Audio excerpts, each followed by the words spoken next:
Over all جنوبی Asia کی بات کی جائے، کتنا انتہا پسندی میں اضافہ ہو سکتا ہے یا وہاں کی انتہا پسندی اضافہ کرتی ہے؟ میں اللہ تعالیٰ کا بہت شکر کرتا ہوں. بھارت کی انتہا پسندی پاکستان میں انتہا پسندی کو فروغ نہیں دے رہی.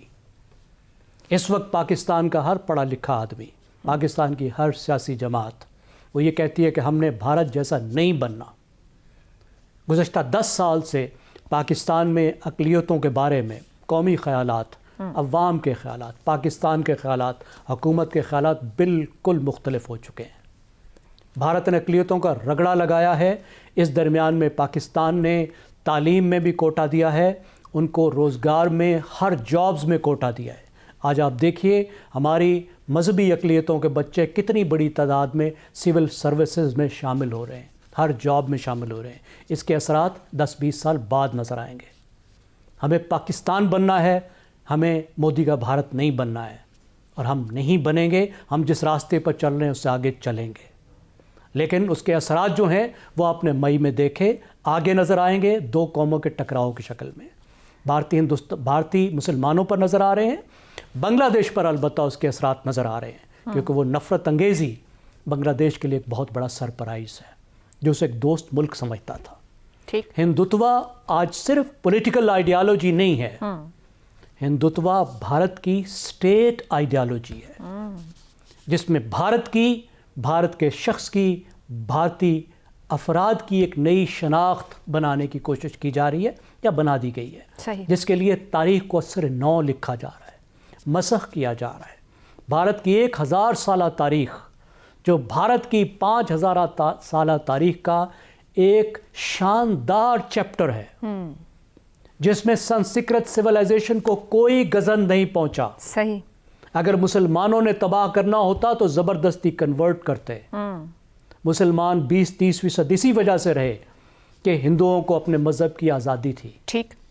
ہندوؤں کے تمام علوم، ان کے مذہب، ان کی سنسکرت سویلائزیشن ترقی کرتے رہی، اور اس کے ساتھ ساتھ جو پرشینیٹ سویلائزیشن تھی، جو سینٹرل ایشیا کی، ایران کی، افغانستان کی، بر صغیر کے مسلمانوں کی تہذیب تھی، وہ بھی ساتھ ساتھ بڑھتی رہی. درست ہو گیا. اور ان کے درمیان میں فیوژن ہوا اور ایک عظیم الشان تہذیب بنی. ٹھیک ہو گیا جو دنیا کی سب باتیں سب اسکالرز کہتے ہیں، میں بات نہیں کر رہا، سب اسکالرز یہ بات کرتے ہیں. بالکل صحیح. اب آپ کو اس تاریخ کا بدلہ لینا ہے، کس سے لینا ہے؟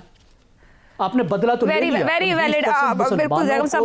حسن نثار صاحب، مودی دور میں جس طریقے سے بھارتی تاریخ کو مسخ کرنے کی کوشش کی جا رہی ہے، خاص طور پر مسلم عہد کو غلامی کا دور کہنا، تاریخی سچائیوں کو کس حد تک متاثر کر سکتا ہے؟ دیکھو، یہ بنیادی طور پہ واردات ہے. اس خطے کا سیاستدان وارداتیہ ہے. اس کو اورنگزیب عالمگیر ہانٹ کرتا ہوگا، اکبر یاد نہیں ہے اس بدبخت کو.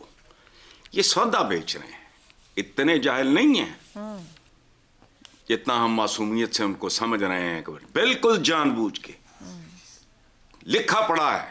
ایک بات. دوسرا آپ کا سوال تھا کہ ہندو توا سوچ کیا کرے گی نہیں. یہ ابھی شہزاد صاحب نے بھی شاید اس طرح کا حوالہ دیا ہے، کر چکی ہے.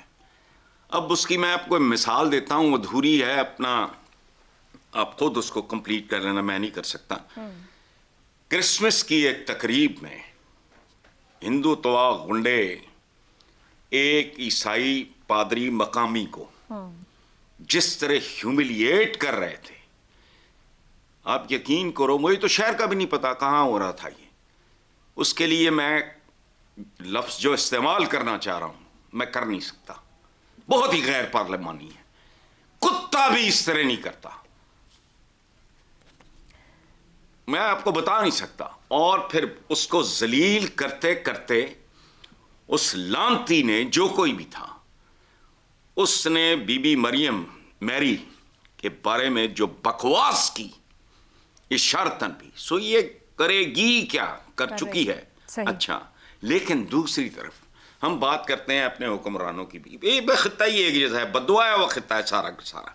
دیکھو بیسیکلی ہوتا کیا ہے، جیسے عوام ویسے حکام، ویسا ہی آئین ویسا ہی انجام. ملک نہیں، نام نہاد ہمارے یہاں نام نہاد لیڈر ہمیں تو میرا خیال ہے کہ نہ ہونے کے برابری کو شاید لیڈر ملا ہو. ٹھیک. ملک نہیں نام نہاد لیڈرز ناکام اور بے وقت ہوتے ہیں. صحیح ہو گیا. یہ چل رہا ہے, کب تک چلے گا, پھر کوئی شاید نئی سوچ آئے, لیکن اٹ از ڈسگسٹنگ. ٹھیک ہو گیا. ٹھیک. میں بھول نہیں سکتا ہوں, حالانکہ میرا کرسچینٹی کے ساتھ کیا لینا دینا ہے. ٹھیک. It was humiliating for me also. درست کہہ رہے ہیں. عامر صاحب, اگر تاریخی حقائق اور جذباتی بیانات کے درمیان فرق واضح نہ ہو تو بھارت میں نسل, مذہب اور تاریخ کے حوالے سے جو معاشرتی تقسیم ہے خود بھارت کے وجود کے لیے کتنا بڑا خطرہ بن سکتی ہے؟ اچھا, میں پہلی دفعہ بھارت گیا آج سے قریباً 35 برس پہلے, اور وہاں دلی میں ایک centre for study of developing societies ہے. وہاں کے ایک ریزیڈنٹ سائیکالوجسٹ تھے جن کا کام معاشرتی نفسیات کے اوپر ریسرچ کرنا تھا. ان سے جب میں ملا تو انہوں نے مجھے کہنے لگے کہ عامر, میں آج تک انڈیا کے اندر جب کمیونل وائلنس کی بات ہوتی ہے تو میں آج تک اس پہ پریشان نہیں ہوا, کیونکہ ہر کمیونل وائلنس کا قصہ جو ہے یا ایونٹ واقعہ جو ہے اس کے پیچھے لاکھوں کمیونل ہارمنی کے واقعے بھی انڈیا کے اندر ہوتے ہیں. لیکن اب پہلی دفعہ میں زندگی میں پریشان ہونا شروع ہوا ہوں انڈیا کی حالت دیکھ کر, کیونکہ یہ اس وقت جو ان کمیونل ہارمنی کے لاکھوں واقعوں کی ذمہ دار ایک میوچول رسپیکٹ اور ٹالرنس کا ایک کلچر تھا انڈیا کے اندر, وہ کہنے لگے کہ یہ مجھے ختم ہوتا. اس وقت تک مائنڈ یو بی جے پی منظر عام پر, سیاسی منظر عام پر آ چکی تھی. تو انہوں نے کہا کہ یہ مجھے ختم ہوتا ہوا نظر آ رہا ہے, اور مجھے جو سب سے بڑا خطرہ اس میں لگ رہا ہے وہ یہ ہے کہ کمیونل ہارمنی کو بنتے بنتے تو صدیاں بیت جاتی ہیں, اس کو توڑنا چند سالوں کا کام ہوتا ہے, اور ایک دفعہ وہ ٹوٹ جائے تو دوبارہ نہیں بنتی ہے وہ. سو آئی فیئر فار انڈیا. انہوں نے جو اپنی بات کنکلوڈ کی وہ یہ تھی کہ I fear for India. And I think کہ یہ جو نیشنل سیکورٹی ایڈوائزر صاحب نے جس طرح کی بات کی ہے, اور یہ بات جو ہے وہ جس قسم کی سوچ کی عکاسی کرتی ہے, اس کے بعد اس کو دیکھتے ہوئے انڈیا میں اس پہ ریزسٹنس بھی بہت آیا ہے. لیکن آئی تھنک کہ ان کو کلیکٹیولی یہ سوچنا چاہیے کہ یہ وہ do they also fear for India or not, despite what's going on? Very valid question آپ نے چھوڑا آخر میں کہ انہیں چاہیے کہ انہیں بھارت کی کتنی فکر ہے, کیونکہ جو بو رہے ہیں وہ کاٹنا بھی پڑ سکتا ہے.